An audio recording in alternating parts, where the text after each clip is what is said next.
Have you ever pondered about the power of the choices you make each day and how they affect your weight loss journey? Consider this: every decision, no matter how minute, shapes our health and weight loss aspirations. This is the essence of choose to lose. It's a simple mantra, but a potent one. Each morsel of food, each stride you take, you're making a choice. Remember, every bite you take, every step you make, you're choosing either to lose or not to lose. So, what does it mean to choose to lose? Well, it's all about embracing the power of personal choice in your weight loss journey. It's a mindset, a perspective that empowers you to take control of your own actions and decisions. When we say choose to lose, we're telling you that every meal you eat, every workout you sweat through is a conscious decision that you have the power to make. Consider this: when you decide to have a salad instead of a burger for lunch, you're choosing to lose.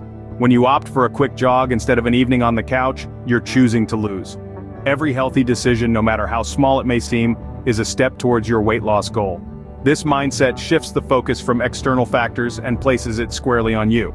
It's about making conscious decisions that align with your goals.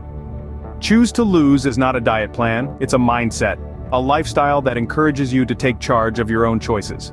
How do you embrace the choose to lose mindset? It begins with a simple shift in perspective. Think about the everyday decisions you make: opting for a salad over a burger, taking the stairs instead of the elevator. These seemingly small choices accumulate, creating a ripple effect that leads to significant weight loss over time. They might not seem like much, but they're the building blocks of your choose to lose journey. Remember, you have the power to choose, and in your weight loss journey every choice counts. So will you choose to lose?